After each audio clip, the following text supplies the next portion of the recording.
And all the roads in Tucson were not designed for rain, because it only happens once a year generally. So they just let the roads flood, and then they have to come by and clean all the dirt off of them after. Yeah. I mean, you know, we'll get heavy rains like continuously now from now through August, but the roads aren't built for it. And then you've got to be really careful. Every year somebody gets killed by going through an arroyo. So you've just got to be really careful, especially when it's raining, because you can get a wall of water.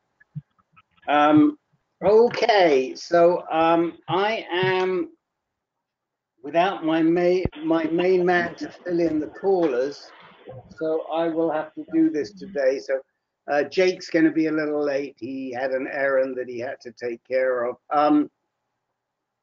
Who do we have on the telephone, please? Jim McCoy. Jim McCoy. Hello, Jim McCoy. Hello, Rick. How are you? Good, thank you. Good. I know I've got an email from you. I've just been a little slammed, and what I'm really trying to do is get a grant taken care of, which I have to do by Sunday, but it didn't happen today. I thought it was going to happen today. Anyone else that would like to identify who's on the telephone? Yeah, this is Peter. I'm calling from my car. I just got out of the gym. Okay, Peter. We got you. Okay, how was the gym? Okay, I'm a little sweaty. That's okay. We don't mind. It's a good workout. Okay, that's fine. You can come to our meeting sweaty. Is that okay, Len? Absolutely, as long as we can't smell them. Oh, and Ken Anderson's on the phone. I was going to send him a note today to see how he is. How are you, Mr. Anderson? Hanging in there. Okay. All is good. You were on my mind, and you beat me to it. I was going to do it this morning, and then I got distracted. No, but I'm delighted that to hear your voice. Unless Peter K, and Les Shelderup, and who else? And Chuck Daggett. And let's see. All right. Oh yeah, I'm recording. I am recording. So Chuck Dennis, Jim McCoy, Ken Anderson, Nancy Garrett. Yes, I think everybody. All right. So what time is it? 3:04. Oh, we'll talk. Yes, we'll talk for a little bit longer because there'll be a couple more people coming in. Who just joined us on the telephone? Hi, Rick. John Appler. Hello, John Appler. How you doing? I'm doing fine, thank you. Good. How are you Happy doing? birthday to Peter if he's on the line. I'm doing okay. Still haven't got this insurance thing quite figured out, but I'm doing okay. Oh, okay. Still, huh? I know. Yeah, fortunately. Yes. Happy birthday to Peter. It was Peter's birthday yesterday, everybody. So if you would like to wish him if you'd like to sing happy birthday to him, be my guest. It's okay. It's okay. It's past. You'll have to wait another year. Oh, okay. Okay. Happy birthday, Peter. Thank you. There you go. All right, let me put in John Appler.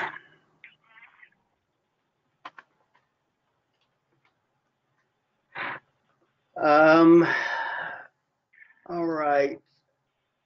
Well, I think we've got enough of a core to get going, and then we'll talk to Chuck Daggett first, and then I'll do another roll call after that and see who else has come on board. Okay. So the people that I see on the call are Chuck Daggett, Dennis Correa, Len Sierra, Jim McCoy, Ken Anderson, Peter Kafka, Les Shelderup, and John Appler. Did I miss anybody? No. And somebody else just joined us. Did they? I heard a bing. Oh, I don't know what that was. Oh, Paul Frieda. Yeah, there we go. And Paul Frieda. Hey, Rick, Yes. if it's not too inconvenient, can you move that light above your Sure. head? There you Yeah, go. Sorry. Yeah, I did. I usually do that. I didn't see it. a bit harsh.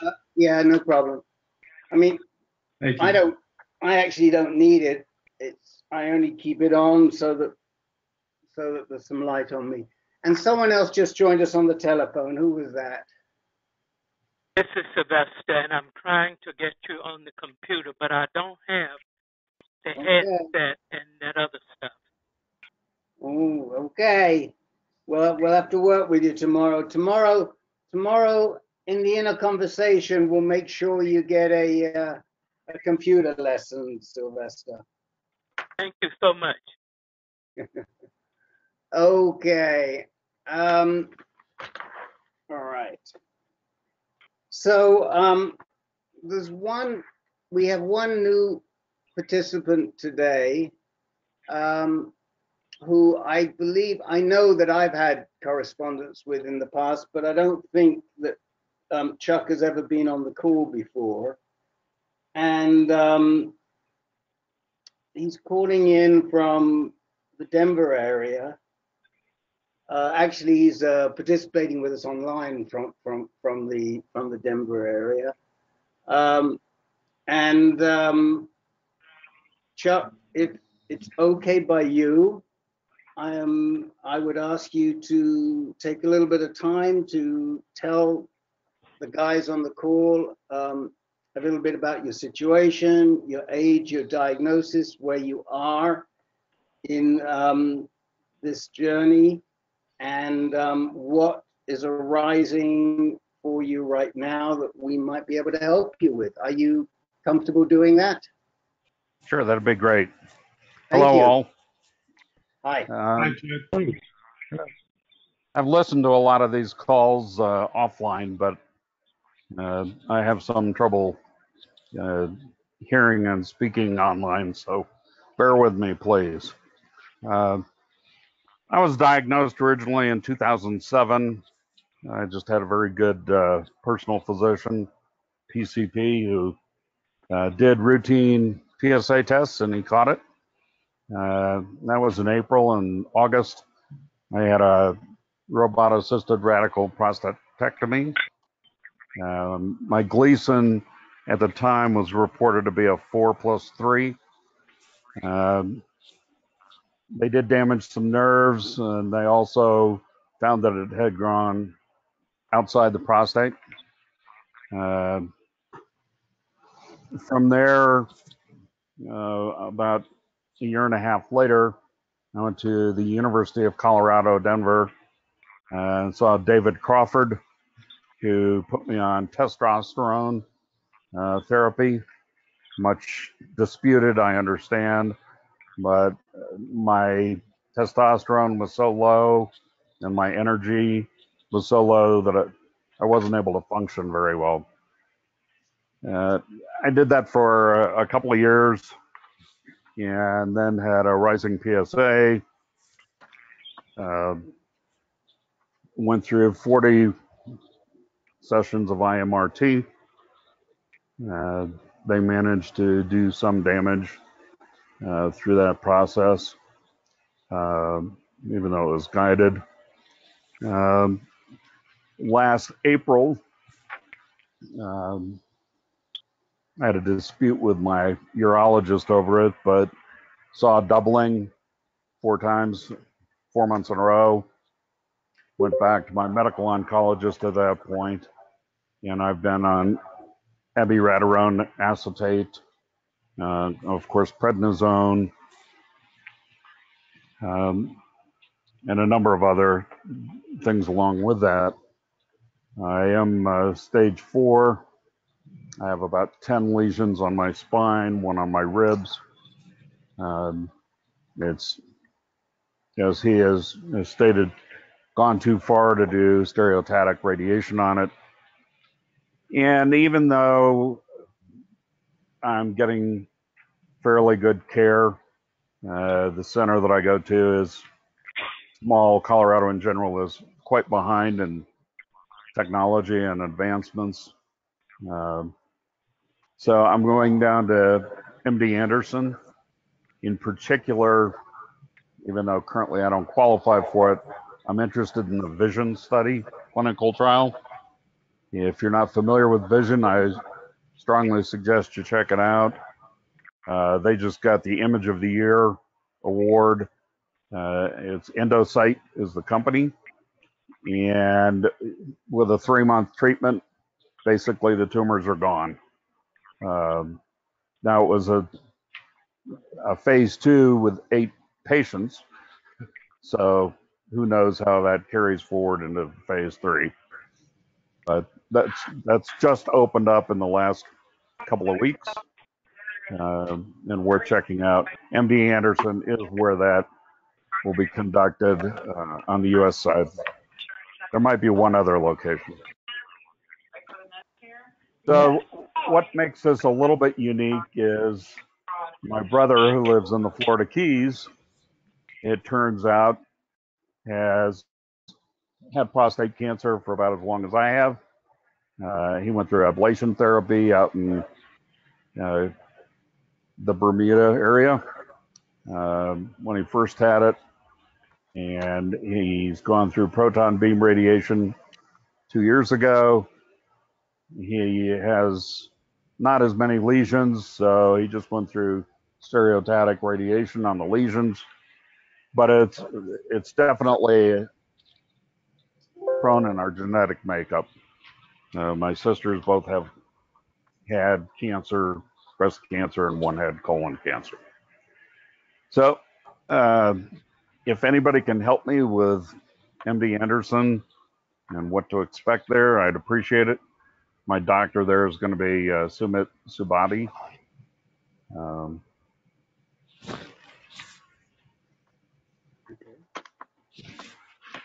So with that, I'll leave it open. Okay.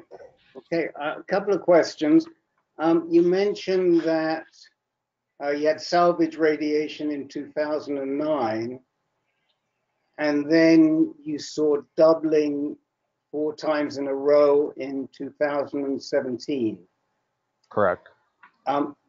What about between 2009 and 2017? What sort of history did you have there? Undetectable. Oh, really? Excellent. Okay. I mean, it took a couple months, probably 4 months after the radiation before it went undetected. That's a good sign. And after the radiation, you did not continue the ADT. You just did the ADT for the 2 years. I did it for 2 years at that time, and I've started that again, along with the abiraterone. Okay. So when you started the abiraterone, you also started an LHRH drug. Right. Okay. I'm castrate sensitive. Okay. Which kind of rules me out of most things. I'm not sure why, but or if that's good or bad. And where's your AD? Where's your PSA right now? It's undetectable again. It's undetectable. Good. Okay, that's also good. And when it was doubling, how high did it get? It only got up to about 6. Okay. So I don't know much about the Vision trial, although I'm certainly going to look at it. Maybe we can talk about that a little bit more. Knowing my co-moderator as I do, Len's probably looking at it right now, and he's going to tell us something about it in a minute. But actually, I was just changing my sound, Rick. I wasn't looking anything up. Oh, okay. Well, then he isn't going to tell us. Well, he still might. The first observation that I have is I think it's a very smart move on your part to put a really strong genitourinary medical oncologist on your team at a very good hospital. So, I mean, that probably is one of the things we would have said to you had you not done that already. So that's a really good move. I don't know Subadi personally.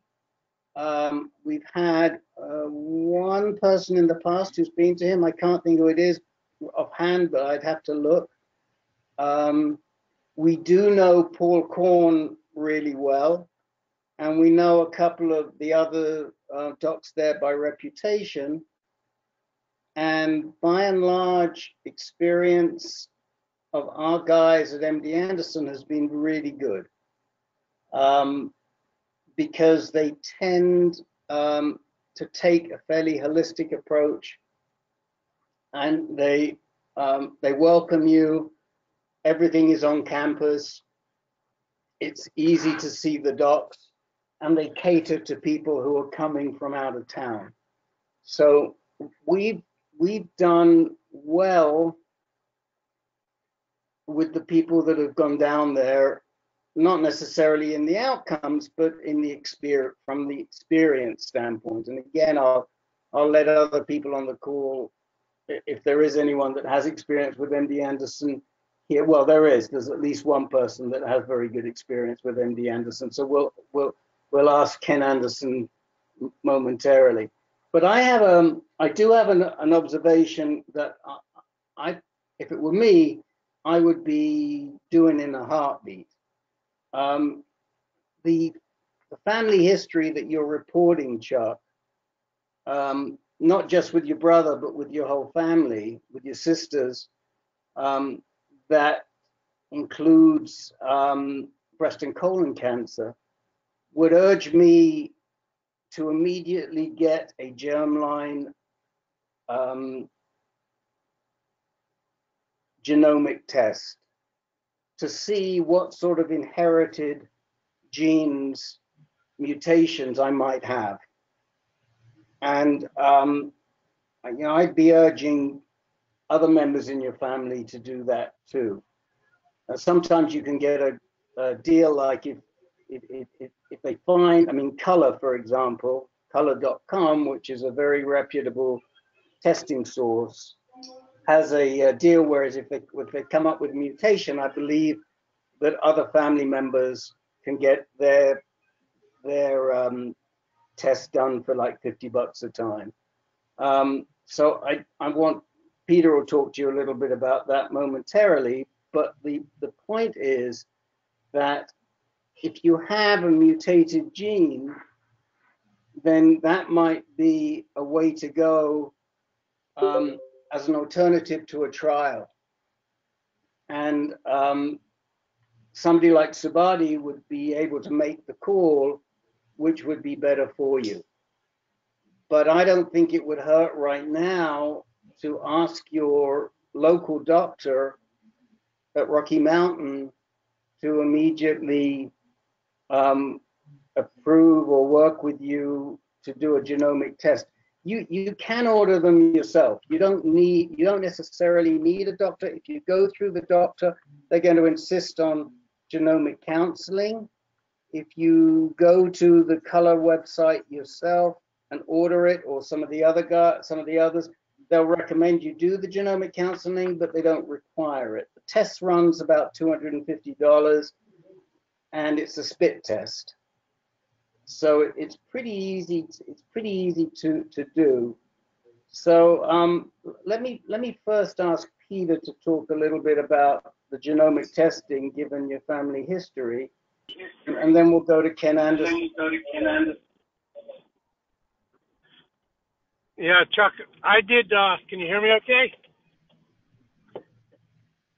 Is there any backup noise? Yes. Okay. Yeah. You're fine. Okay. Yeah, Okay. Okay. I did genomic testing UCSF a couple of years ago, I went through a genetic counselor and did it just because of suspect family history. I don't think I had as pronounced as you, but I was suspect. And I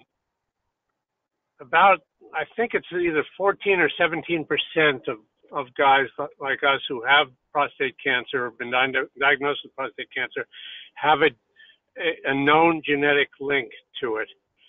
And of those 14%, the largest number have a mutation in one of three genes, the main one being the BRCA2 gene, and then the BRCA1, and then another one. And then there's a whole series of other genes, about 20 others, that have a very low incidence tagged to prostate cancer, and I'm one of those. But because of that, also, it puts me in a category where I might be eligible for using Keytruda at some point because it seems to have worked well with my particular gene mutation. So it's helpful to get this kind of testing. I mean, it's a simple test, doesn't take long to get the results, it's cheap, and it's non-invasive, and it gives you a wealth of information. It will let you know if you do, in fact, fall in this category, because there are certain drugs, certain therapies that will work for certain mutations. So I'd suggest it for sure.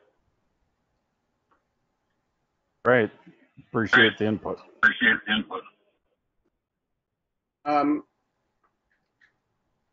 Any other questions on the germline that we can help you with, Chuck?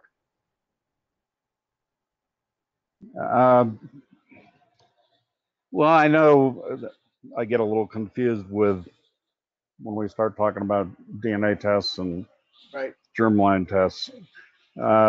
Is this one a once-off test? You don't repeat it other times? Correct. Okay. Because this test is only looking at genes that you have inherited from your parents, so it is imprinted in your DNA.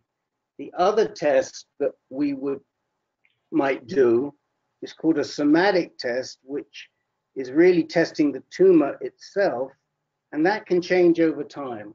But that's not what we're talking about here. We're talking about a test to determine what has been inherited, and your family history suggests that there's something going on because of the frequency of cancer amongst you and your siblings. What about your parents? Did your parents suffer from cancer? My father had prostate cancer. Okay.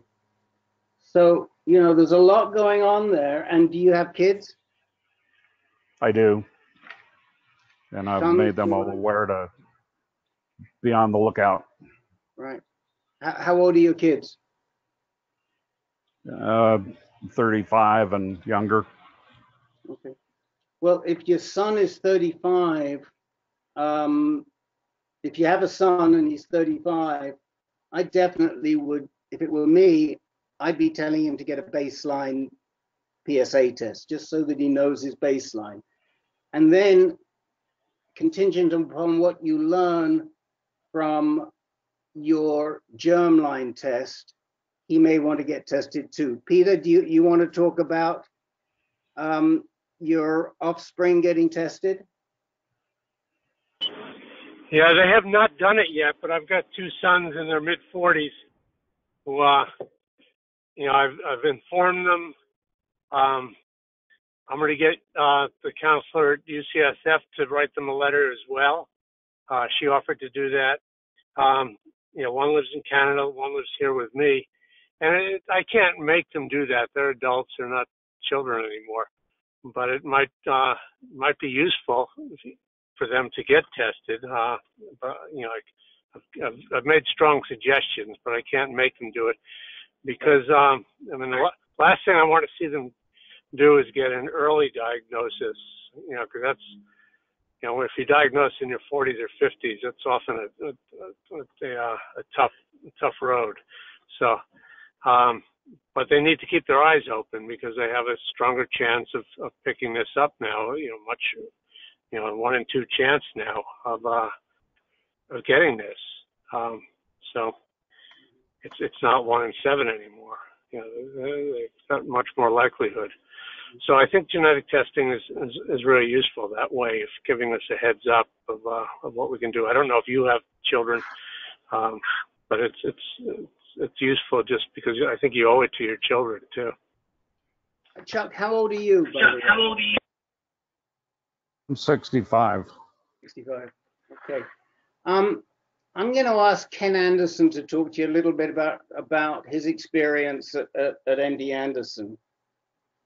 Ken, would you be willing to do that? Sure. Nah, no problem. Thank you. First, First, I'd like to say definitely have your son get tested. First, of course, you get tested just to find out whether or not, in fact, there's anything genetically that is inherited. So that being said, I would, as far as M.D. Anderson, I'd be happy to tell you kind of where I stayed and getting around. It's pretty simple though. You just use Uber to get around. And as far as the facility, it's first rate. I mean, I don't know the doctor you're going to see, but I can say it's a great place for information, and they make you feel super comfortable.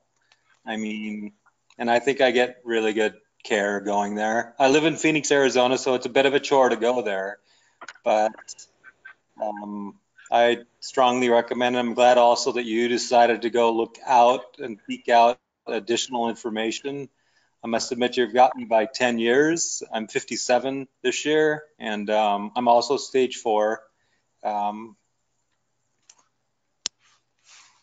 So as far as M.D. Anderson, though, you can't beat the facility and just their attentiveness to your concerns, no matter what they are, So, and again, Rick can put us in touch if you want to know more information about, like where to stay and how to get around and the best things, about the place. So, I did have that, Ken. Yeah. And other than that, any questions that you have? Ken, I have a question for you. When you went there the very first time, are there any tips or experiences that you picked up on your first visit that might be helpful to Chuck? I must admit, I had a gentleman that works at Southwest, and he kind of gave me guidance in regards to where to stay and how to get around the city and the most effective, kind of quickest ways to beat the rushes. And so all I can say is that it's not a difficult city to navigate in general. I used Uber from the airport, stayed at a hotel close to the hospital. The hospital had a shuttle service daily, actually every hour, that went to M.D. Anderson because they cater to patients. And at the end of the day, if you needed to be picked up and taken back to the hotel, they just call, like a chauffeur, and they'll come pick you up and take you back to the hotel. So as far as the hospital itself, even though it's a somewhat large hospital with, it's a teaching facility and research facility, the patient area is pretty defined. It's on the 7th floor of the main like cancer wing, so prostate cancer wing. So it's not difficult to navigate. I found most everything within the hospital had signage for locating everything. So it's pretty easy to navigate. Like you said, Rick, it's one of those places where they cater to people from all over. So they have to make it super easy, or the staff would just be inundated with questions. I did have a good referral, and I guess referrals are helpful because I had a liaison from the administration office that kind of also met me there at the hospital and kind of showed me the ropes. How did you get that? Well, I'm a wealthy client that made a referral. Okay. Okay, got you. You give them $1 million and they'll give you extra service. Okay. So, Ken, yes, please. Ken, if I could ask a question. I've heard that they've had a major shakeup and a lot of doctors leave over the last year. What first started was their CEO was on his way out, and it happened the week I was going there, and I got information on that. And it's primarily, and I'm in my mind, it was primarily just, you know, his focus. His father passed away of prostate cancer, and his focus was finding a cure. So he wasn't too worried about the politics. He was worried about finding a cure, and he was spending money all over the place and got really, really, really good doctors from everywhere. And it's true. I don't know of any doctors that have left. I mean, their key guy for genetics is still there, and their key guy for research, who is Logotheus, is still there, and Paul Korn is like his second-hand man.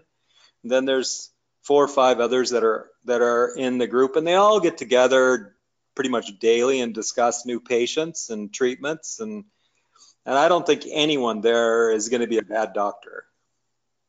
So I think you made a great choice. Okay. I feel like I made a great choice. So, they have places here in Phoenix, but I just found that if I'm going to go through this thing, which I have to do, I'm not going to mess around.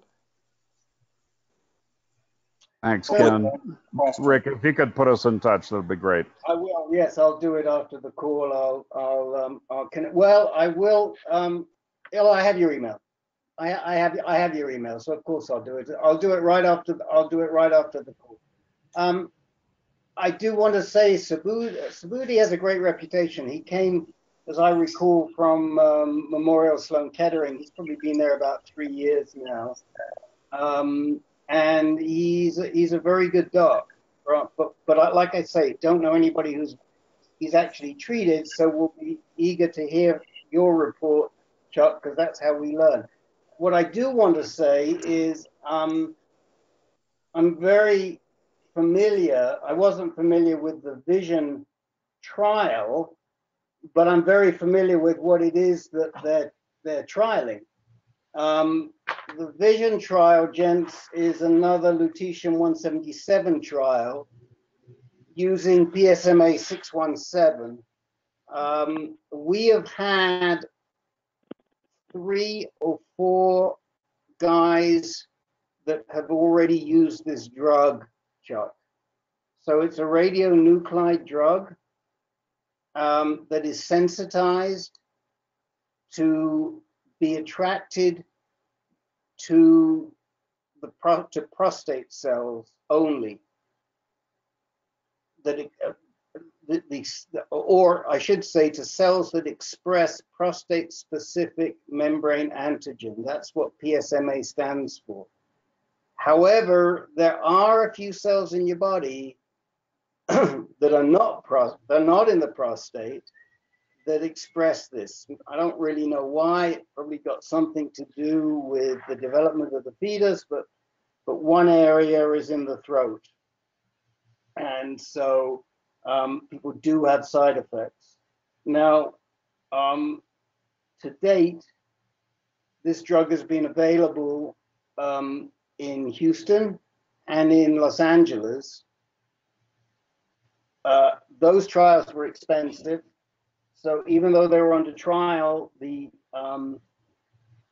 patients were having to pay $7,000 to $11,000 a session, and usually up to 4 sessions. We have our former secretary treasurer, who's on our board, Rob Beniscus, is actually gearing up for his 2nd infusion in Houston right now. But I'm not sure if he's part of the Vision trial or not. I would have to ask him if he's part of that Vision trial or not. He might be one of those people that's in that phase 2. So that's another big question. if you are interested in lutetium-177, it is available in trial at almost no cost to you in Phoenix, where Dr. Fabio Almeida is testing it, but with a slightly different tracer.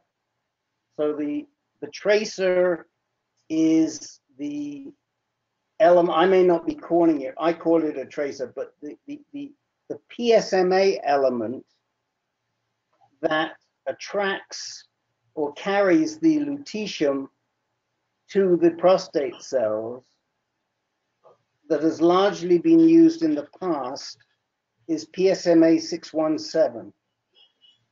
And Almeida is testing another one called, I want to say R2. It's just gone from, I'm just having a senior moment.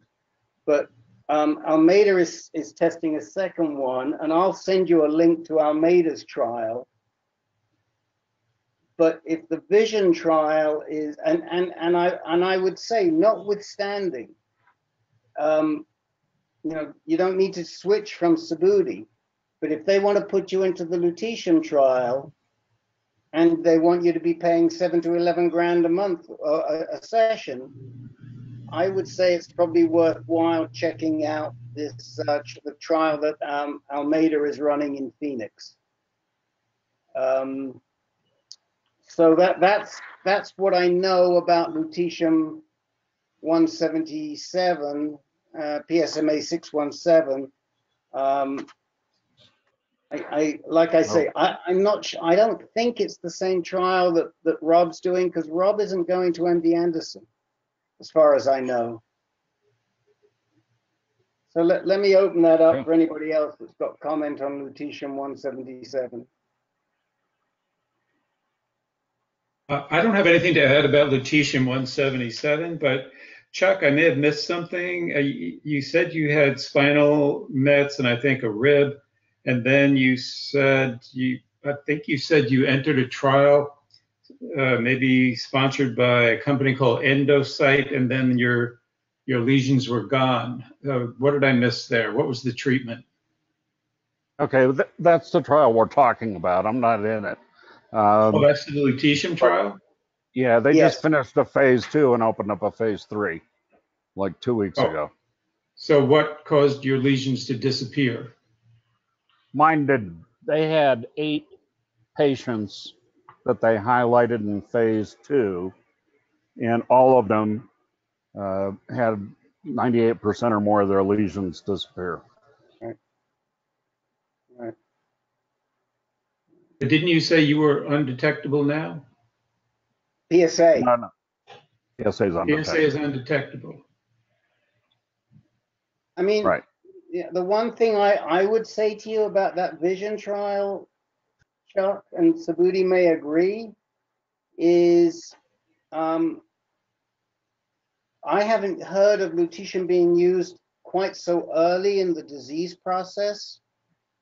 And that's something I would want to be focused on my questions with Subudi. Is this something I want to be doing now? Is this something I should be waiting for? Are there other treatments? You know, if you're castrate sensitive and the Zytiga is working, then possibly you could wait on that. The other thing is, and guys, correct me if I'm wrong, which was the drug that was just approved for metastasis with castrate sensitive disease? Was it Xtandi or was it Erleada? I get confused. Erleada. That was Erleada, yeah. Apalutamide. Apalutamide. So you might want to be talking to him about apalutamide as an alternative to Zytiga, or following Zytiga as and when it stops working, because apalutamide or Erleada was just approved for people that have metastasis and are still castrate sensitive. Is that a name? Is that a new name for you or not? That is. Is that an LTH or a? No, Okay, it's what? not an LHRH drug. It is a second-line anti-androgen that can be used following Zytiga or enzalutamide. So they also feel that it can work for people for whom Zytiga or abiraterone or enzalutamide did not work, or it can be prescribed primarily. We have one guy, he's not on the call, I don't think, today. He was on the call last time, but is Jay Kruckman on? No. But we have one guy, Jay Kruckman, who got this apalutamide because he too is castrate sensitive and has a lesion, and they gave it to him right away. Now, this drug has only been available for about 2 months now. It's made by Janssen, which is part of Johnson and Johnson. So, you know, the reason why it would not have been prescribed to you when you were put on Zytiga is it probably wasn't available.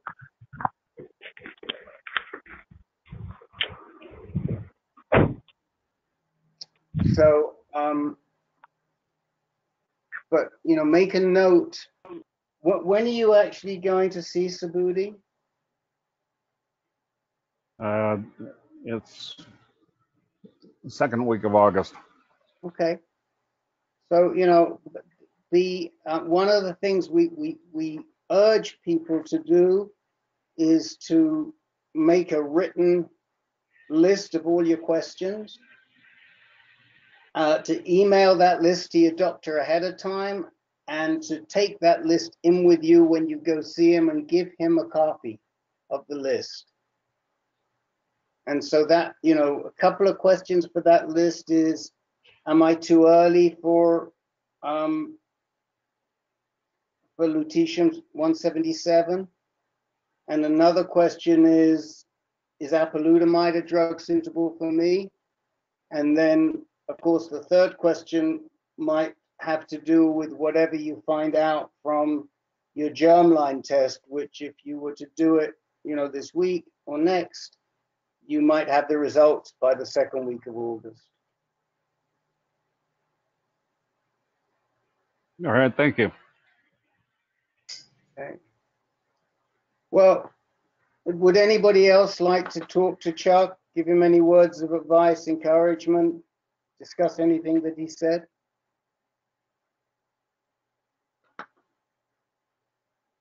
Well, Rick, I guess I would just add, the only reason I would have him consider switching to Erlita, apalutamide, is if he's having cognitive issues from the Zytiga, because apalutamide does not pass the blood-brain barrier, which suggests it may not have cognitive effects, but that hasn't been borne out yet since it's so new, and nobody's been on it for very long.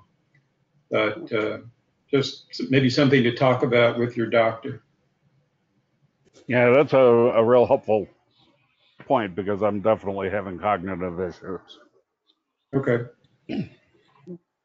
Thank you. Rick, we probably ought to move on. I've kind of monopolized the call.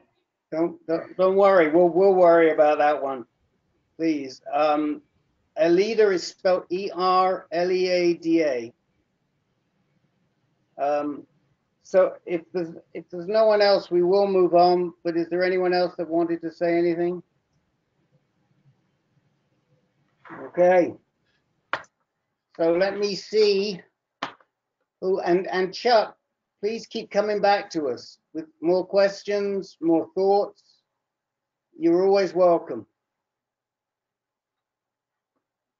Thank you.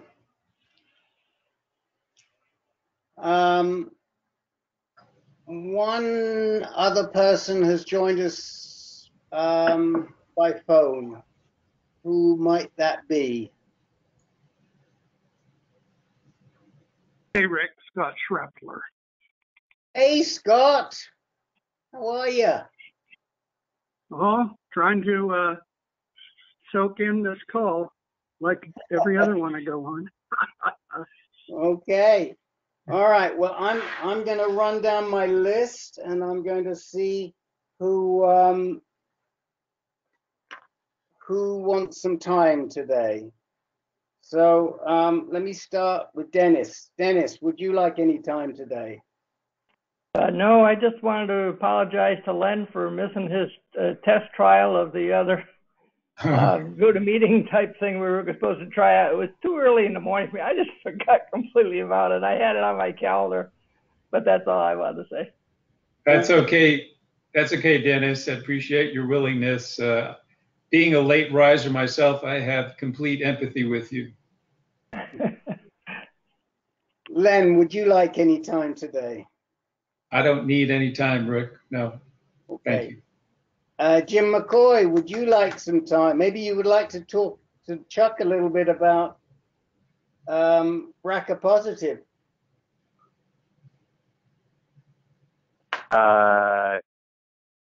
Who's Chuck?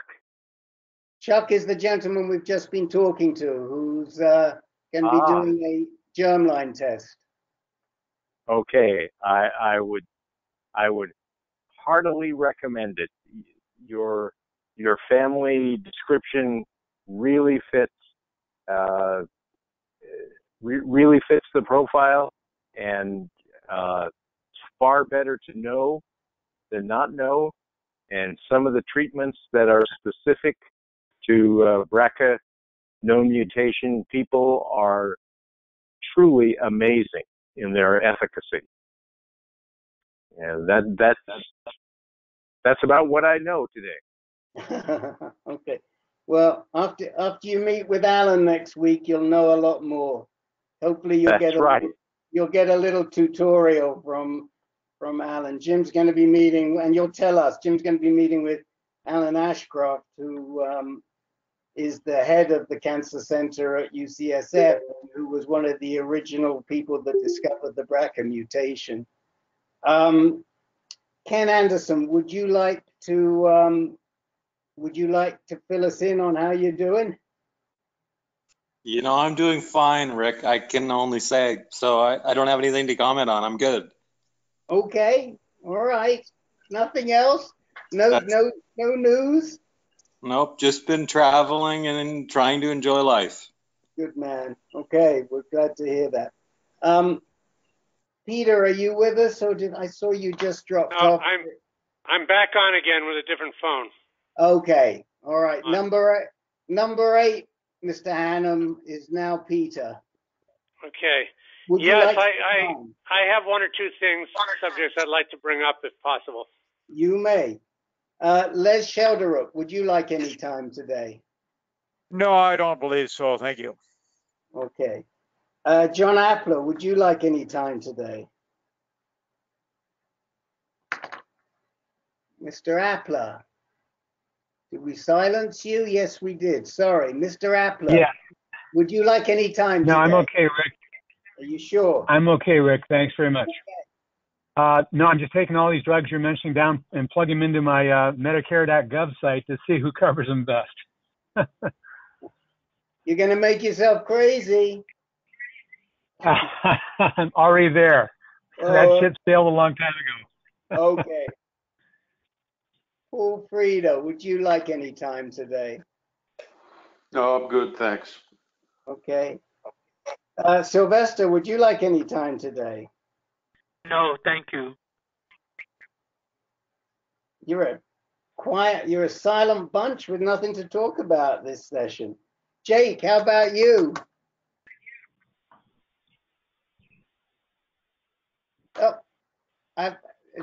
Jake must have gone to get something to eat. We'll come back to Jake. Shref, we haven't heard from you from a while. You want to just give us, we'll come back to you, but would you like to give us a quick update on how you're doing? Sure, I'd do that. Thank you. Okay. And did I miss anybody? Did I leave anybody out? Sylvester, did I ask you? Yes, you did. And I feel guilty because I seldom have anything to say. So I beg all of your forgiveness because I really appreciate this discussion. Guilty. We do not want to make you guilty. We love having you on the call, and there's no reason. We're delighted you don't have any problems to bring up. Thank you. Oh, Larry Fish is on. I missed Larry Fish. Larry Fish, do you have anything you'd like to talk to us about today? Hey guys. Hi. Hi everybody. Not this week, but coming soon. New attractions? Well, my PSA kind of jumped a little, and I'm gonna have to retest it and see where it's at. Okay. All right. I'll let you know after the next time. Okay. Well, we have loads of time today, which is a pleasure. So we'll have to think about some things to talk about. But Peter has some things, so maybe Peter will get us going on a couple of things, and then we'll check in with a couple of people and Scott, and then we'll see where we go. Okay, Peter, you have plenty of time. Yeah. The first thing I was wondering about is, has anybody had the experience on Zytiga with high blood pressure with it causing high blood pressure? Has anyone else had that? Yes, this is Chuck. I have. Yeah, I wasn't aware of it. Maybe I didn't read the side effects fast enough or thorough enough. But I went to my cardiologist the other day to get a regular routine clearance, and my blood pressure was high. And he didn't really have much curiosity about it. He just acknowledged it was high and asked me to monitor it. And I came home and I started monitoring it. And the next day, I had a phone consultation with my oncologist. And the first thing he asked me was, "How's your blood pressure?" And I thought, gosh, that's funny, because I just came from the cardiologist and it tested high, and I never had high blood pressure. And sure enough, it's the Zytiga that's causing it. I'm getting a new cardiologist because that guy didn't even seem curious about why I had high blood pressure. I mean, he didn't even ask me if I was taking new drugs or anything like that. So anyway, but I am on blood pressure medication now because of that. Because I think only about 30-40% of men, that's what my oncologist said, have that side effect from Zytiga. And I was just curious if anybody else went through that. Peter, what blood pressure medicine did they put you on? Losartan. Losartan? Losartan. Yeah. Okay. I just know that when they put me on a combination of two, one of which I still take, and the other one made me feel absolutely awful, and so which was hydrochlorothiazide. Is that right? Yeah, I think it's a sulfate drug. You got to watch out for that. It's a diuretic, Rick. Yeah. Hydrochlorothiazide. Yeah, it made me feel horrible. So anyway, Peter, have you started on it yet? Yeah, for a couple of days. Hasn't had too much effect yet. Okay. Well, unfortunately, most of our blood pressure experience is low blood pressure and not high blood pressure. Right. Which we now know can be a result of low blood counts. Right. But Chuck, what have you been able to regulate your blood pressure through whatever medication they put you on? Well, they put me on metoprolol, I believe it is, and my PCP wasn't happy with that at all. They've increased the dose. I'm at 100 milligrams right now, but it's still questionable if it's under control. I'm still having some high readings. Is that propranolol? I don't know it by that name. What did you call it? Metoprolol. Oh, metoprolol. Okay, yeah. There we go. Yeah, I'm not good with these names. Right. That's one of the older medications that could cause. Do you have a lot of fatigue? Yes. Yeah. Well, Can also cause depression. You might want to talk to him about switching to something else. Yeah, you might.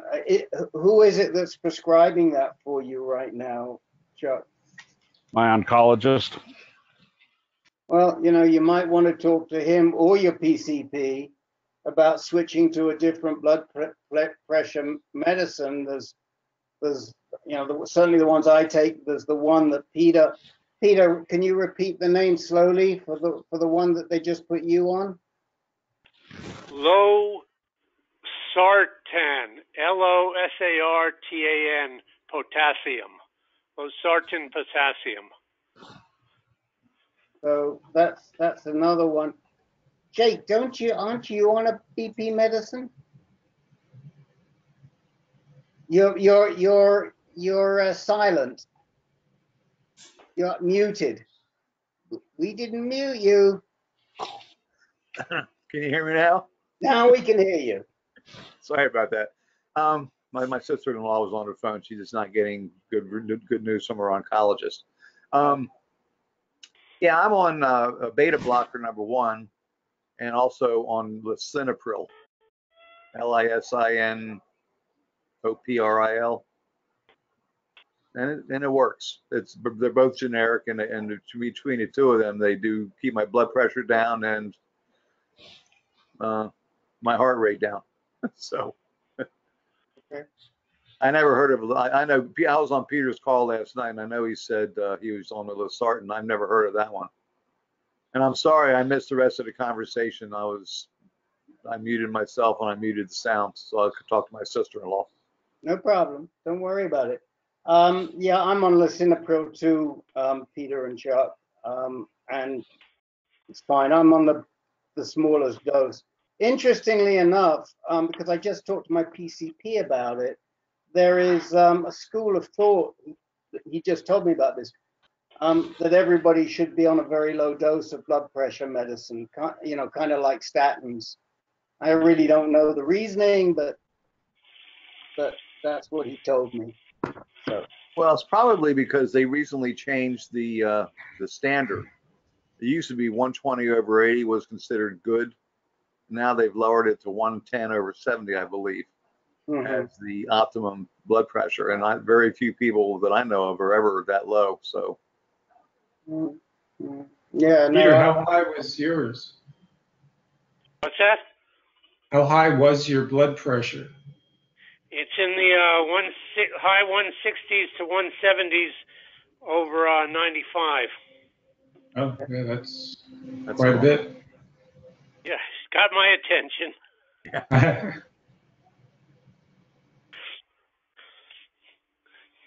Yeah, well, I went, just as an aside, I went to the doctor last Monday, and that's when my car died right before I pulled into the driveway. So my blood pressure was like 130/86.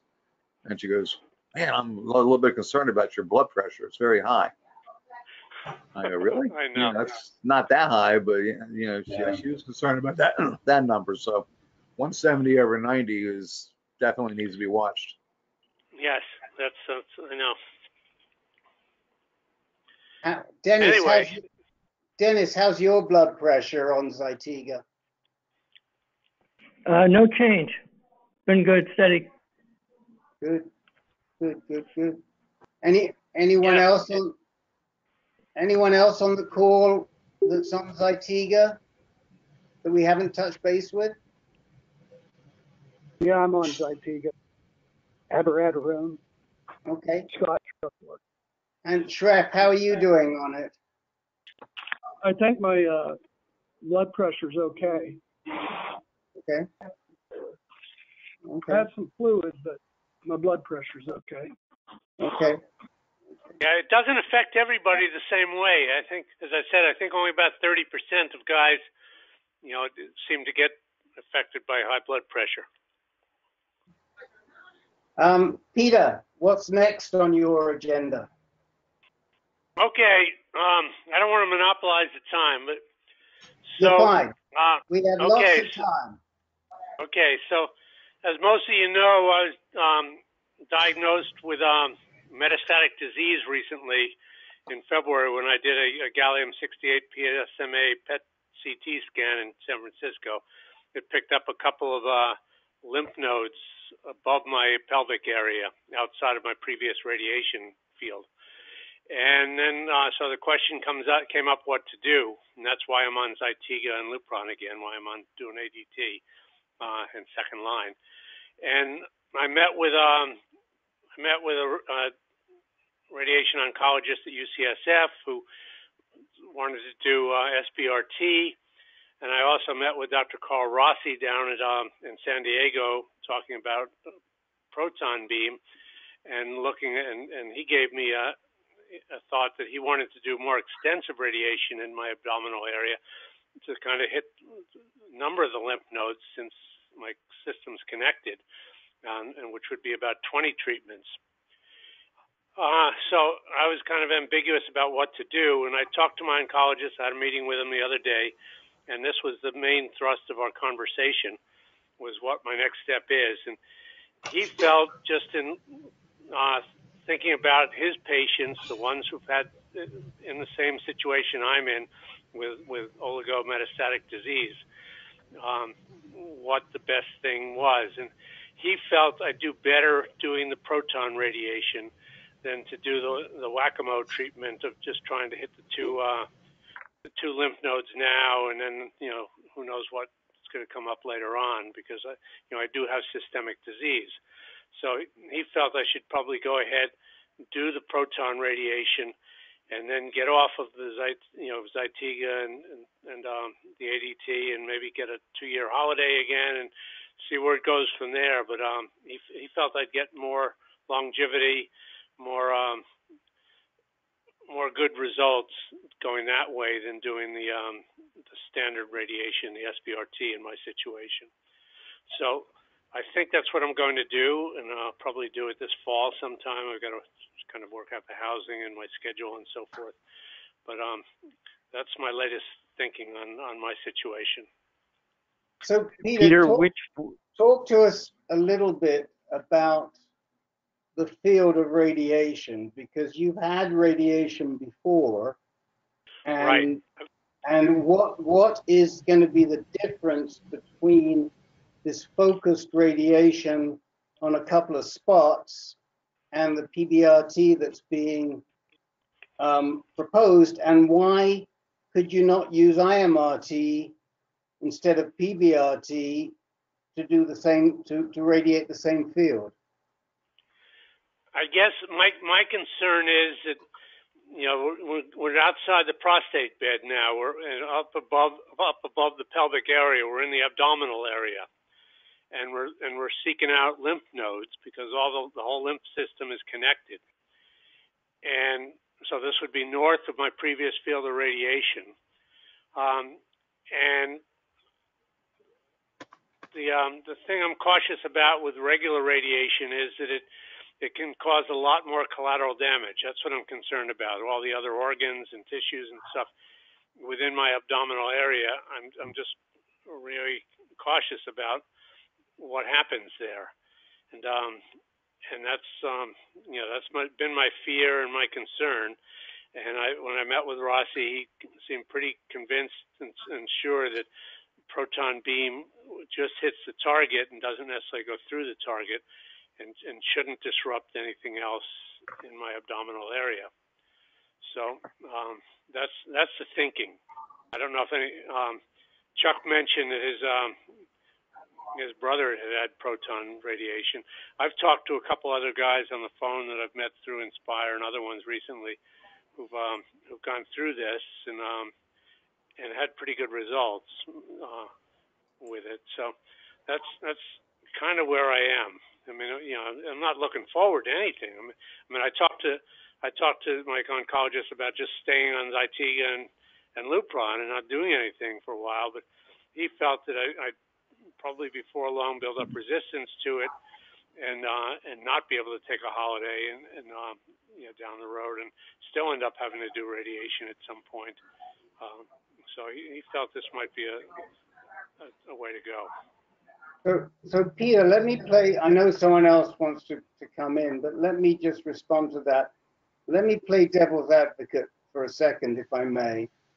And I know that you are on the phone, but I just put a link in the chat window, which I can send to you later, or you can pick it up joining on the computer.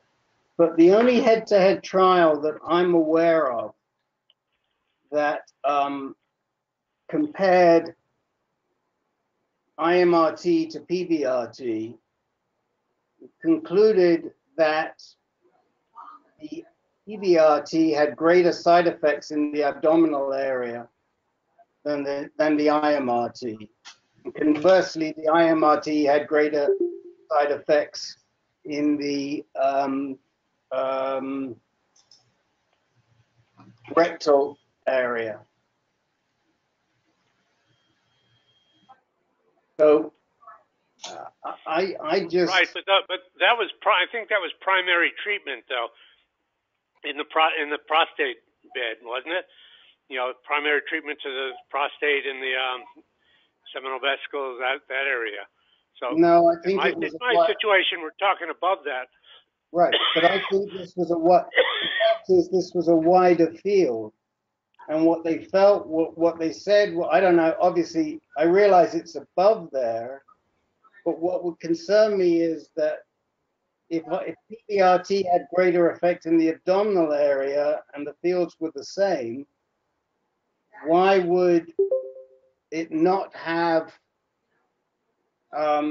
those same effects if you were radiating the abdominal area? Rick, I think I have. Yes. Rick, this is Jim McCoy, also a proton veteran of Carl Rossi's treatment.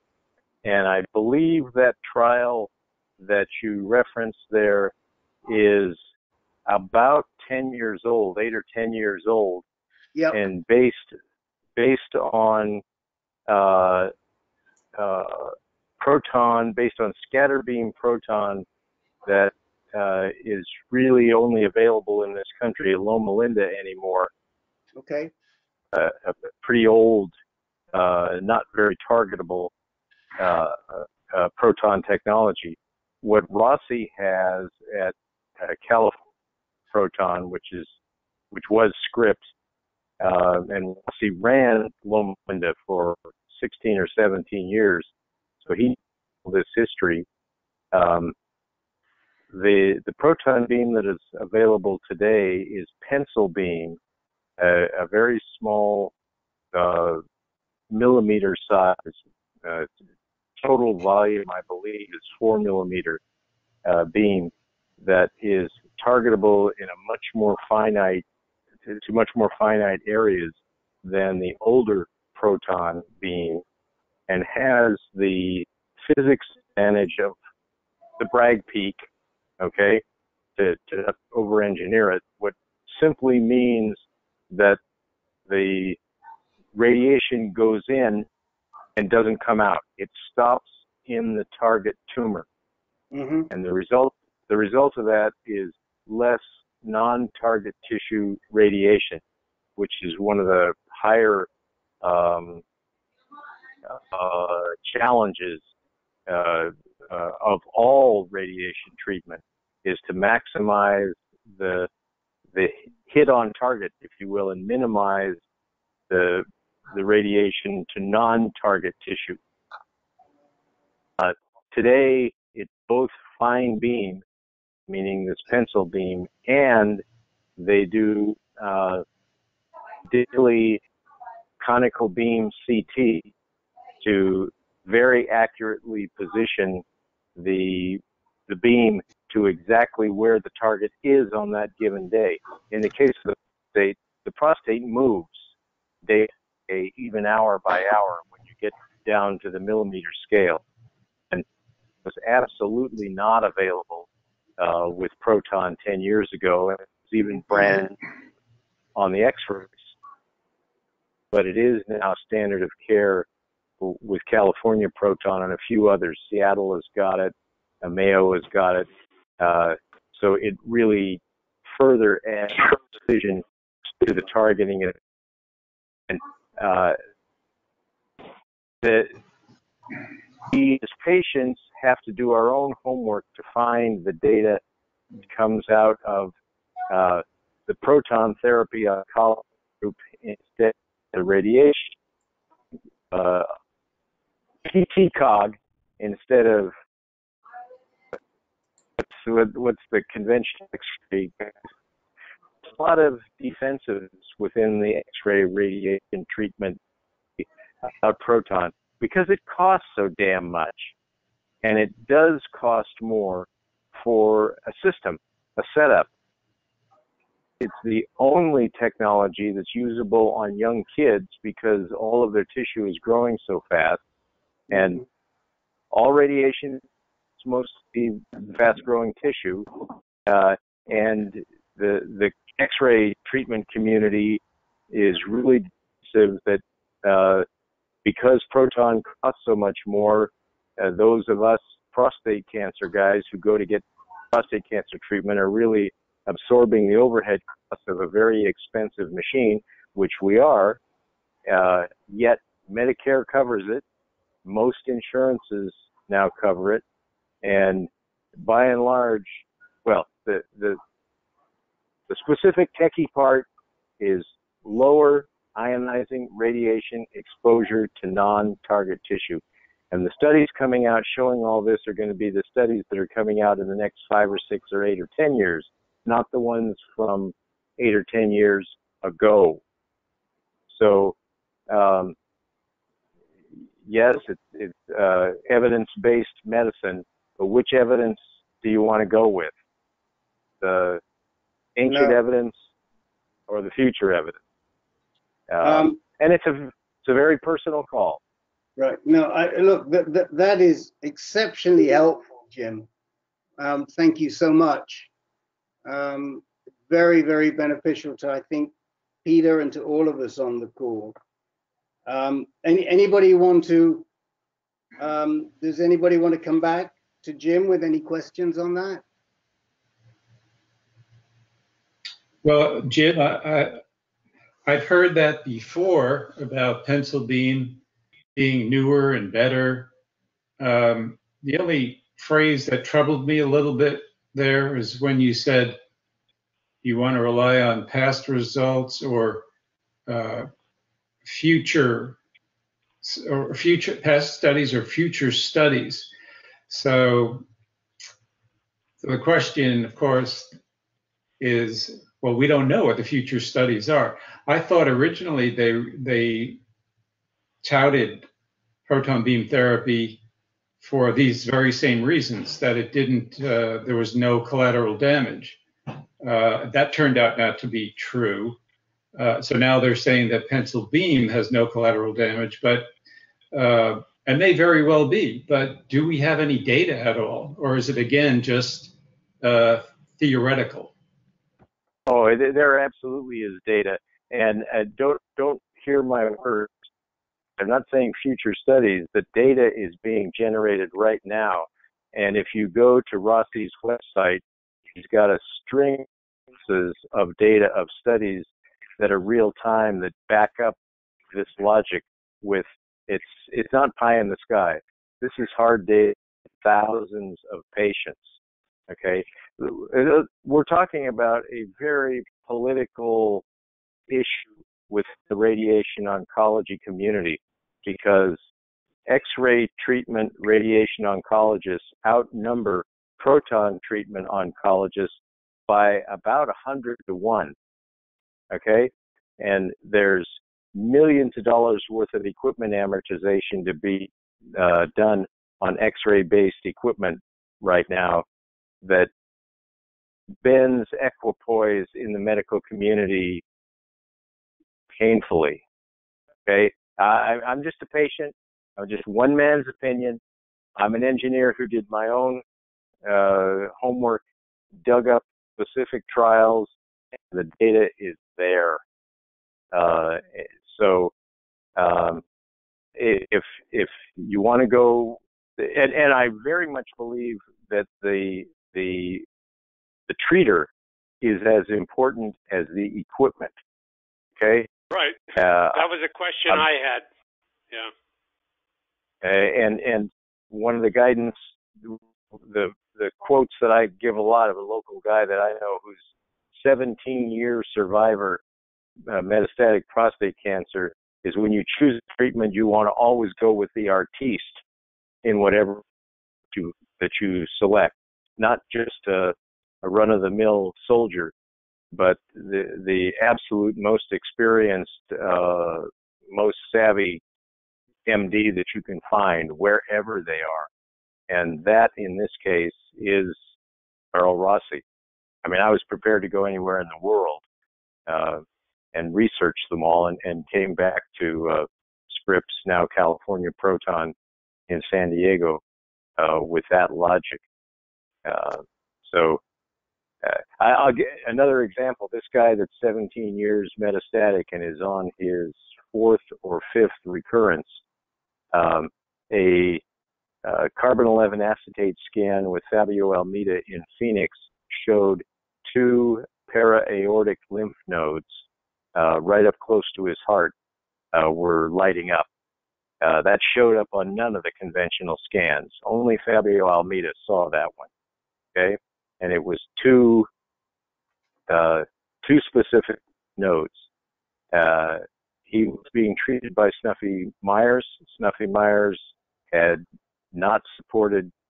CyberKnife was probably the closest candidate. Snuffy has been keeping up on all this. Of course, he's not actively treating patients right now, but his guidance a year and a half ago was go with Proton, go with Carl Rossi. And Walt Dardenne is his name. He'd be glad to talk with anybody who wants a reference. Walt Dardenne is a nuclear engineer from General Electric back in the 50s and 60s. He understands here. He went to Carl Rossi with 70-plus technology and questions when he went down there. And he got 2 lymph nodes treated adjacent to his heart. Okay, and back, and I mean, heart, lung, liver, pick the organs at risk. Okay, those were way up way north, as Peter would say, and he came away knocked back down to undetectable, and quietly a proton booster. Proton flag wavers are a little rabid, and I'm not one of those. I'm just a guy who made my own decisions and looked at the technology from my own engineering perspective. I think Peter's making a good call, and I was going to ask Peter, Doctor, did you the roll-up final recommendation that you think you're going to go with? Yeah, I met with Rossi before, and I've met him a couple of times before at PCR conferences. So yeah, I'm impressed. He's done 9,000 guys with prostate cancer. And that's a pretty remarkable practice. And he's got the data. He's got the data on all of them. Yeah. So, I know it's a controversial thing, and I know there are other places that do proton radiation. I don't know, by name any other doctors that do it, but I have a good feeling about this, and I think I'm gonna. I haven't signed any papers yet, but I'm pretty sure this is my next step. Jim, to answer your question, it was Jeffrey Turner that recommended Peter consult again with Carl Rossi. Oh, out of Scholl's group. Yeah. Yes. Yeah. That's enlightening to hear that those guys are getting the message. They're pretty demanding characters themselves. I mean, they don't go with flimsy evidence treatments. Hmm. It's very Well, personal call. yeah. This is a great conversation. I'm really glad that we've gotten into it. I've certainly learned a lot. It's perfect for today because we don't have a huge number of people that are looking for time. So it's a very good subject. Does anybody else want to address this issue of proton beam before we leave it for whatever Peter's next topic is? That was it. That was my last one. Oh, okay. Now hey Rick, this is Dennis. I don't know if anybody else read recently about proton beam equipment. They're not going to be building any more of it because it seems to be falling out of favor, and I think mostly from a cost standpoint. Has anybody else read that? I forgot where I read it now. Yes, it was in the Wall Street Journal or New York Times. Yes, I've read it. Many people have, but I don't think it's faulty. I don't think it's faulting the procedure or the equipment or the doctors. It's a very expensive technology, and I think it was overbuilt and funded in a number of areas, particularly on the East Coast, and they couldn't make a go of it because they couldn't get enough business to keep afloat. And I even think California Proton Center with Rossi's operation is having some financial difficulty too, but it's not. I don't think they've repossessed the equipment yet. At least I hope they don't before I get there. They aren't going to. The reality there is that it makes the biggest proton installations and is not selling a whole lot of them because they're $200 million plus installations compared to the best of the X-ray technologies that you can get for a tenth of that. Okay? And what Varian did was they went out and acquired a German company here, I think it was 8 or 10 years ago, pencil, and they oversold it. And some of the in the setup, and Wall Street had money available, and Varian could get the money, and it just became an over-invested, over-supported area. The technology and the equipment itself is not bad. It's the games played especially in this country, with how you fund medical equipment. And that eventually comes around and the piper has to get paid. So Scripps is no longer the backer of California Proton. They were never a real tight partnership with Rossi and crew. Varian is the one with their finances hanging out. There's a lot more to this. I've talked with Stanford's top radiation oncologists who still are on the board of advisors of Rossi's operation, and they are supporters of the basic technology. It is not perfect. Its single advantage is less ionizing radiation exposure to non-target tissues. And it treats little kids' eyeballs where no other treatment will do it, period, on the planet. So in that sense, the equipment is not going to go away. Hey, this is Scott Trev. You guys sound pretty knowledgeable. Do you have any idea how that compares to stereotactic radiosurgery? Oh, yes. Cyberknife, by other names, stereotactic radiation, is a very fractionated VMAT, geometric arc X-ray technology that rotates the beam around 360 degrees dynamically while it is aiming. So it spreads the non-target tissue radiation exposure around the body a whole lot, which is a very good thing as far as X-ray treatment of ionizing radiation is concerned. It's very, very okay. I'm sure. Well, for some applications, it's really a superior approach. The company that makes CyberKnife went through some real problems. They had a software problem 4 or 5 years ago now that shut them down for a couple of years, but that's now history and behind them. UCSF is back to using it. There's a lot of places you can get SBRT, CyberKnife treatment, and when it's called for, it's a very good treatment. Would I myself choose CyberKnife over proton? If I wasn't able to travel a couple of 100 miles and spend a couple of weeks in another, I would. CyberKnife is probably what I would look at were I to have a targetable recurrence. Thank Thanks you, Jim. much. Thank you, Jim. Thank you. And thanks for the question, Trey. Good question. I'm going to throw a little more in there as long as I have the microphone here. Go ahead. The first stereotactic radiation work was done about 20 years ago with protons, okay? And Rossi can describe this to you.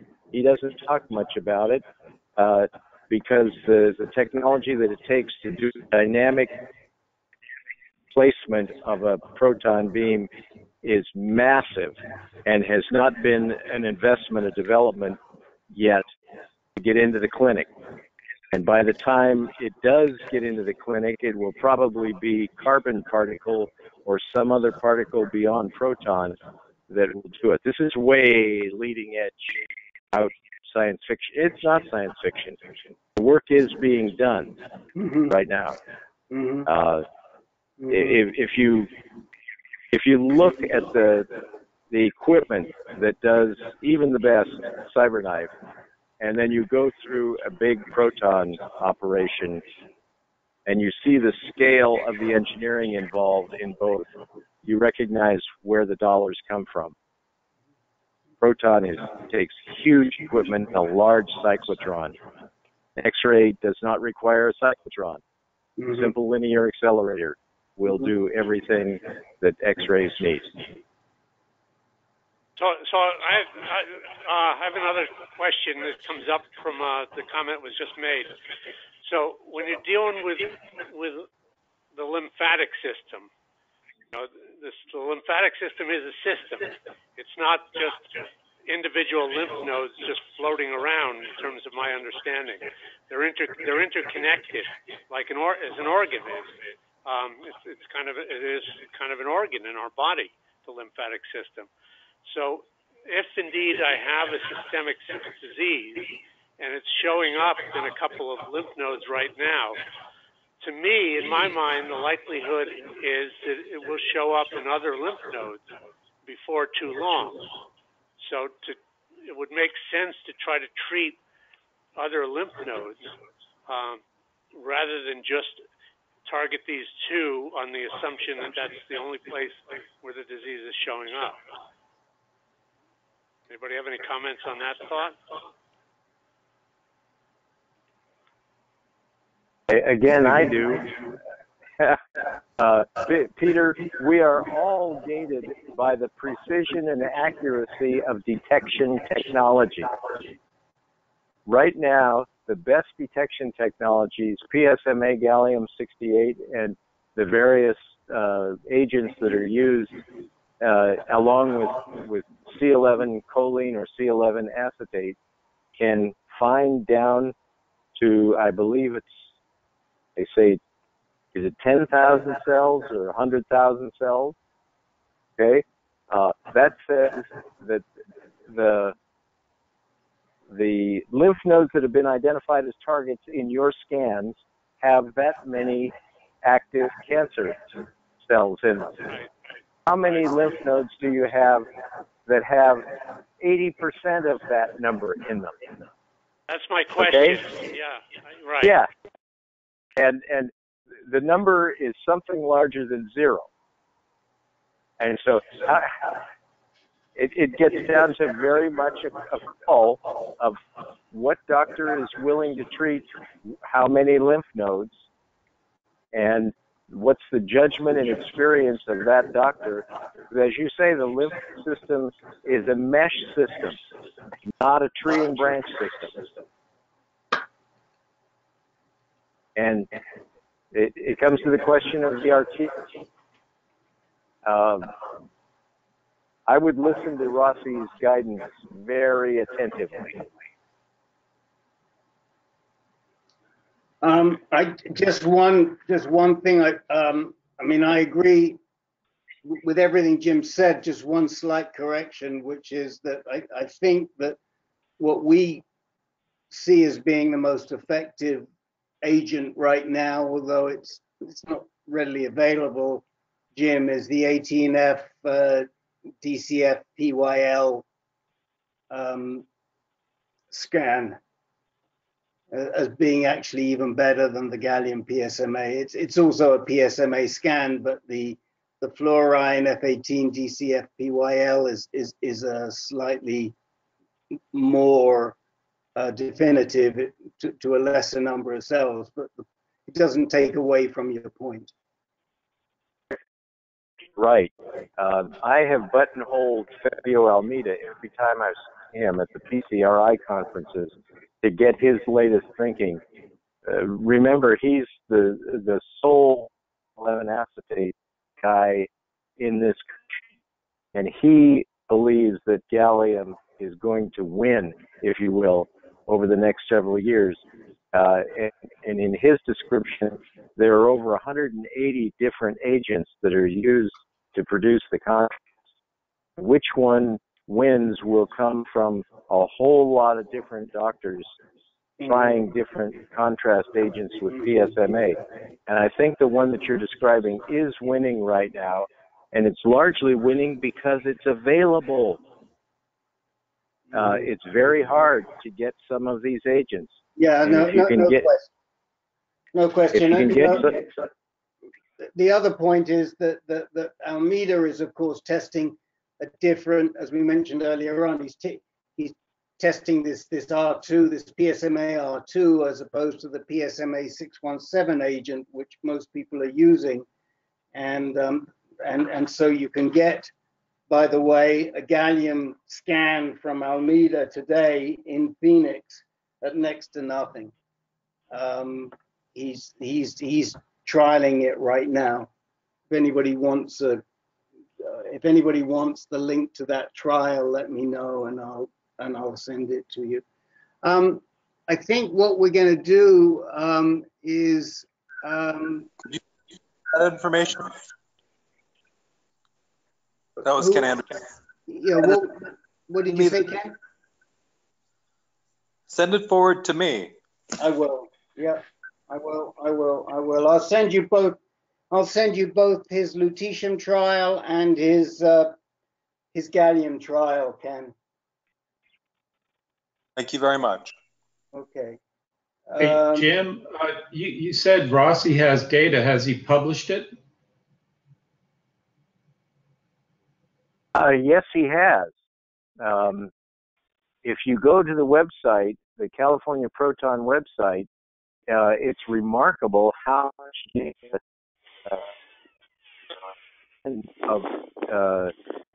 of their presentations about what they do. There are dozens of papers and studies that are right there.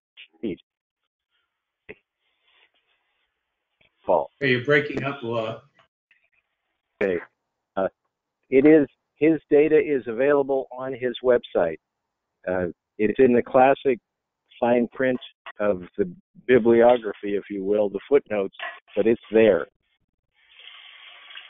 Okay, thank you. Peter, do you recall offhand Rossi's website? It's California Proton Center. California Proton Center. Thanks. Thank you. Anyway, sorry to bring up such a controversial subject, but I think it was good to air it. Yeah. Peter, it was the ideal time to do it. We were very fortunate to have Jim McCoy, who's done such a lot of research on this, on the call to inform us. It's great. I mean, you know, I will label this, probably separate this call out for future reference if people want to listen more about proton beam, because I think it's been really helpful. We haven't heard from our resident Livermore physicist at all. Does he want to say anything?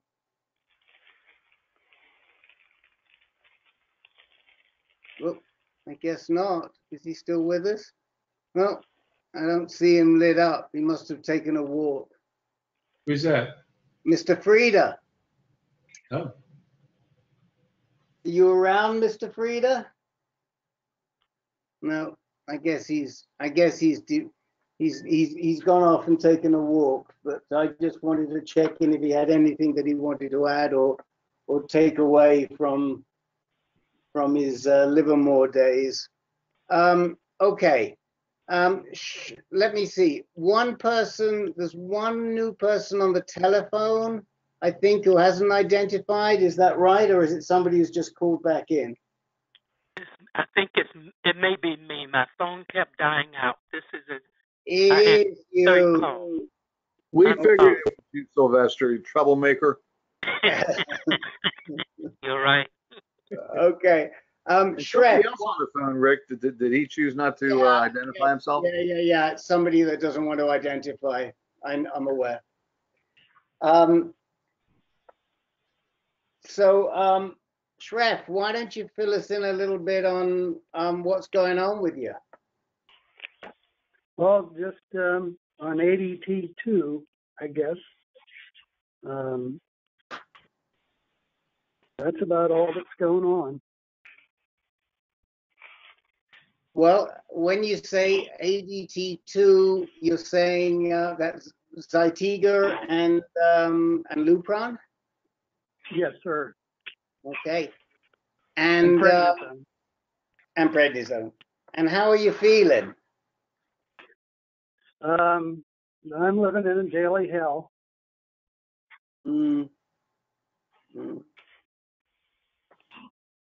Have we been able to get you to consider any exercise yet? Oh yeah, I'm in the man plan. Good. It's frustrating. Normally I could do those exercises in 20 minutes, slam them out. I've got a weight machine in my bedroom, and now it takes me 2 hours, 2.5 hours to do the same thing. Anybody on the call have any suggestions or advice for Scott to help him with complying with this exercise?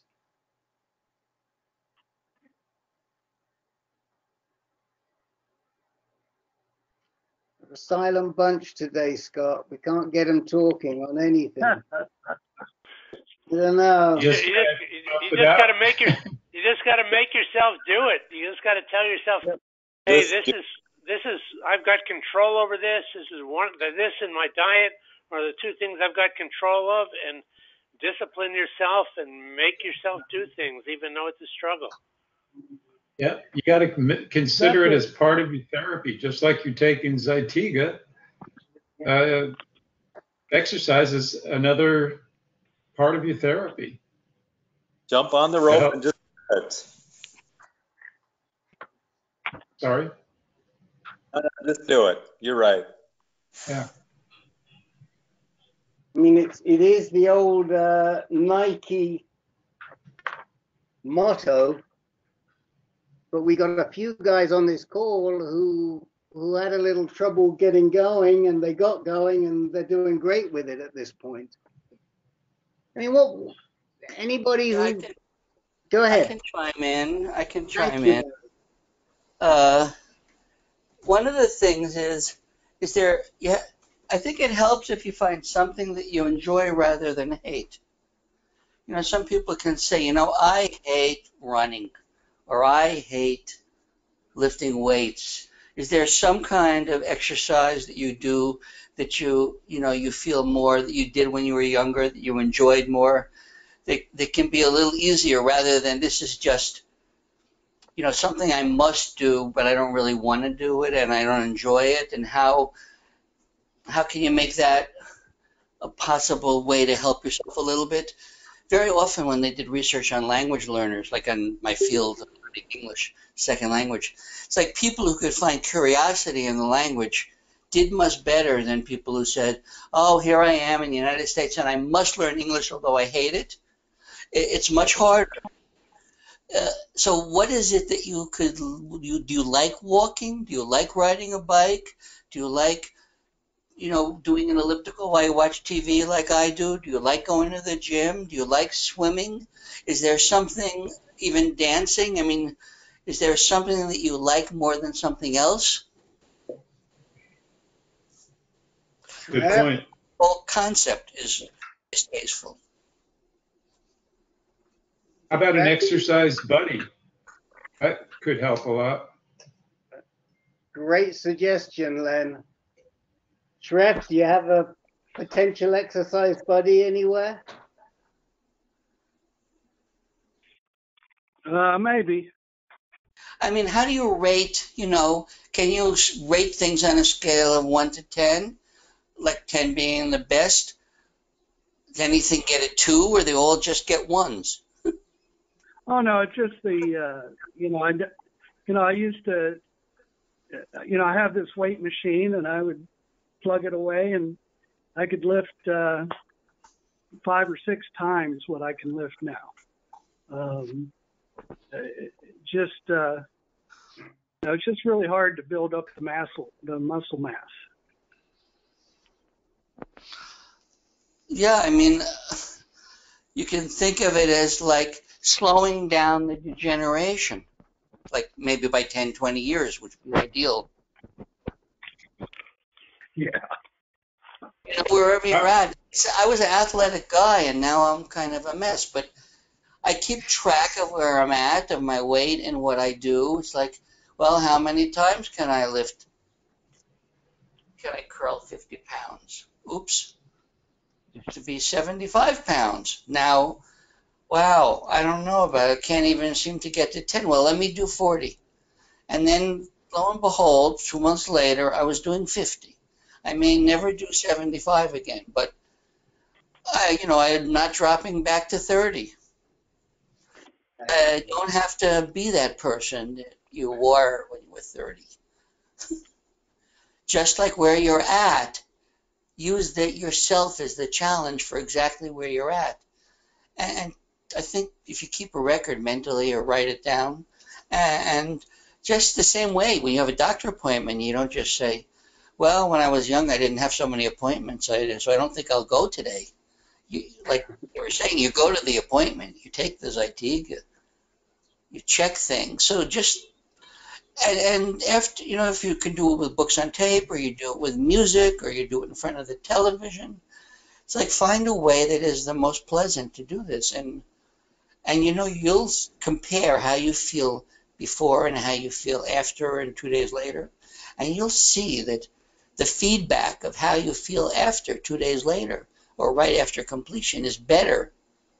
You can just keep record of that. And then you say, I see that I feel better when I do it. So I have to do this. I mean, this is like a lecture, but that's really how I see it. I think we're all real appreciative of what you're saying, Larry, and a lot of us know it makes sense. Has anybody found that exercise improves their state of mind? I do, definitely. Yeah, for sure. I think everybody. Tell us more. Tell Shref more. Is there anybody who can say that exercises damage their state of mind, make things worse? No. But there are lots of studies showing that exercise can improve depression or lessen depression. A moderate amount strengthens your immune system. Right.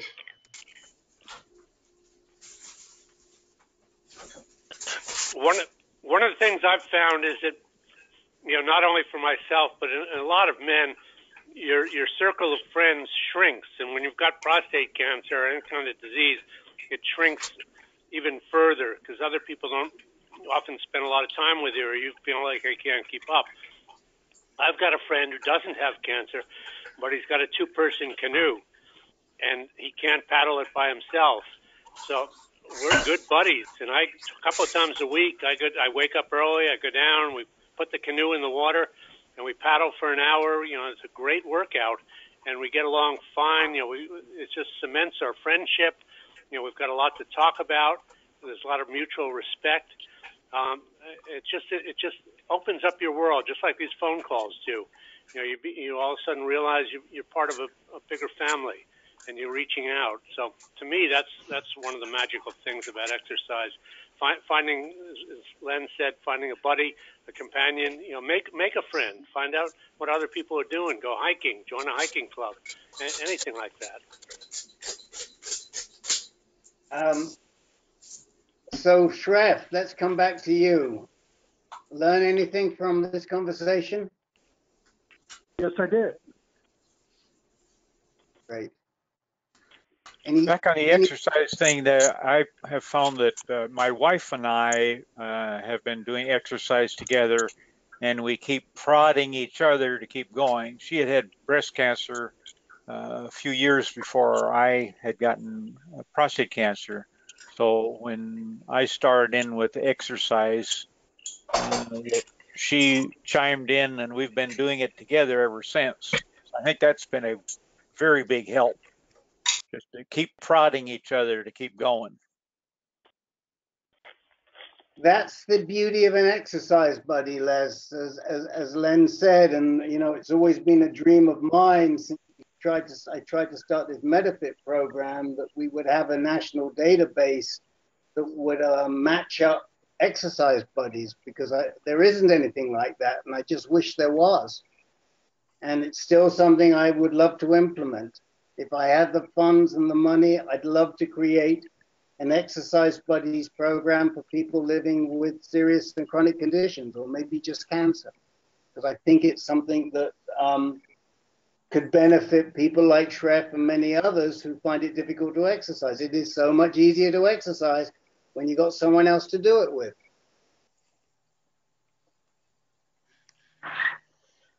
So, all right, well, Can I make a comment to Shref?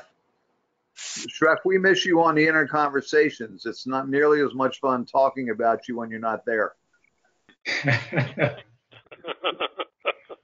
So, please join us again. We miss you. Sometimes I'm listening, Jake. You're there lurking, huh? Well, I forget what they call it. Hey, Jake, why don't you do your promo right now? Perfect.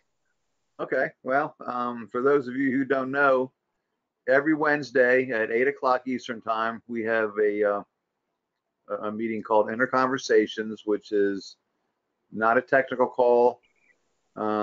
It's for about the emotional side of cancer. We don't talk about politics or religion. We sometimes get a little risque. We need to watch that sometimes. But generally, we have fun, and the people, most people, me especially, feel better after the call's over than when we actually started. So it's it's free. It's the same call-in number that you used here. I hope you can join us. Thank you. And sometimes there's a reminder. Did a reminder go out this week or this time or not? You know, I don't know. I told John that I was going to step out for a while as a moderator.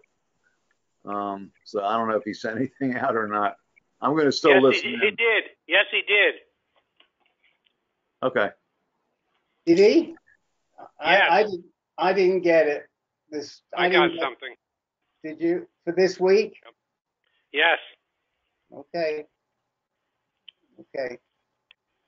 All right. So I have one question that has come up that was raised to me by someone in the past few days. I'd just like to get some feedback. I think I have a feel for the issue, but I'm not certain. But there was somebody who asked me about the matrix that the LHRH shot cause, and whether there is a likelihood that that matrix can cause calcification. In other words, does the act of getting an LHRH shot, is it going to compromise your system in any way to make it more calcified?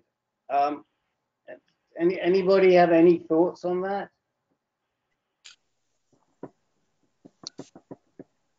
Are you talking about agonists or antagonists or both? Either one. I mean, in some of these, if you look at the, I learned a new word. In some of these, if you look at the side effects, that talks about induration. And induration is the process of making channels more rigid, less flexible. And so I think both the agonists and the antagonists have cause induration. You know, the question is that induration a calcification? Is it something else? Is it some sort of a, I mean, I don't exactly understand how these depot shots work, but I do know that if they kind of inject this liquid, which creates a matrix and holds the drug for a long time and slowly lets it out bit by bit.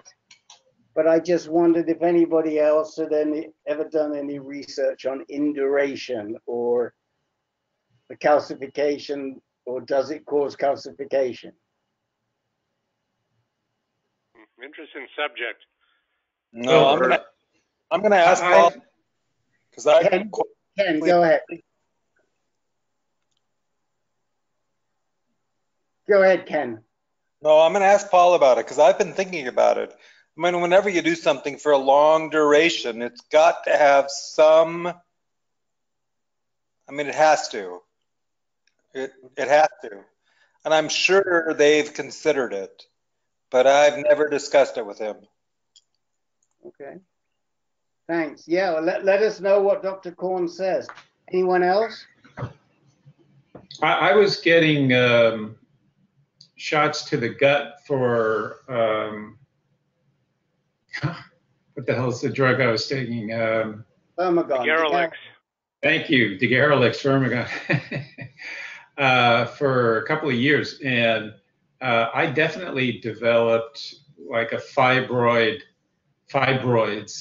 hardening of tissue underneath my abdomen.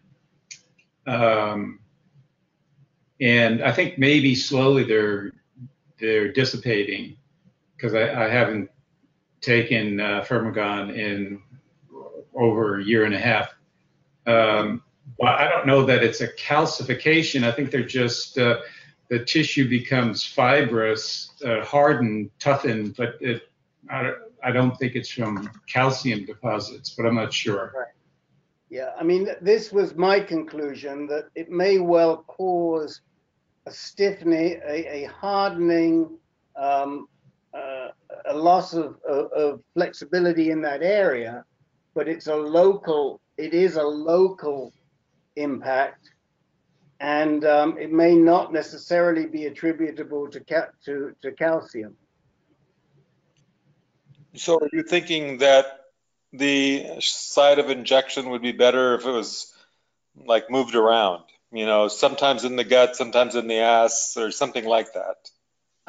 Yeah, but I think the person that put the question to me was concerned that it could cause calcification in distant sites, which I did not think was a possibility, but I'm not a doc. I didn't think so. I felt that if these drugs caused any issues, they would be local and rather than distant, and maybe not to do with calcium. Yeah, I don't know.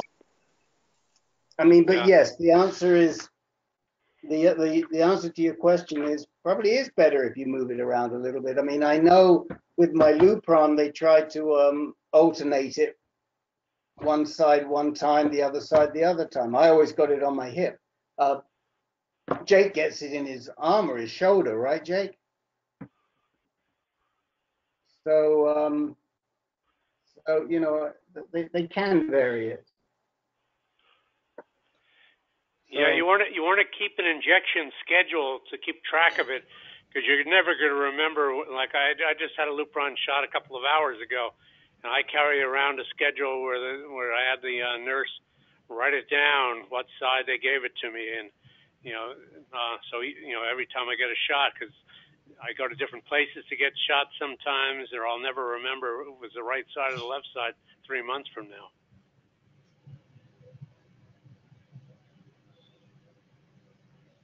Okay.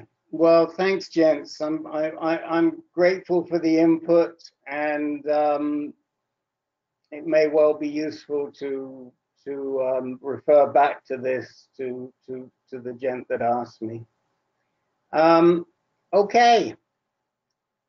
Well, is there anything else? We did it. We filled up the time as usual. Not only did we fill up the time, we filled it up profitably with a lot of great information. This is going to be a go-to call. I think Jim McCoy left us now, but very, very helpful. Is Paul Frieda back on the line? Yes. Yeah, I'm here. So we called you before, but you were gone. But I just wanted to know whether our resident Livermore physicist had any contribution on proton beam versus other types of radiation. Well, it's just what I've said before. When you have an ion, which is a charged particle like a proton or a carbon atom missing an electron, it has the characteristic of giving up its energy at a specific point, and therefore sparing the in-between tissue. And and that's its principal advantage. But as you know, as we've discussed many times here, overall, as people seem to feel that there's no particular advantage that they have perceived in terms of survival, and plus it's more expensive, I believe. So it's got pros and cons, but technically speaking, it does it has that tremendous advantage of sparing the in-between tissue. So and I worked on this. Oh gosh, we're talking about 25, 30 years ago. So it's been a point of cancer research for a long time.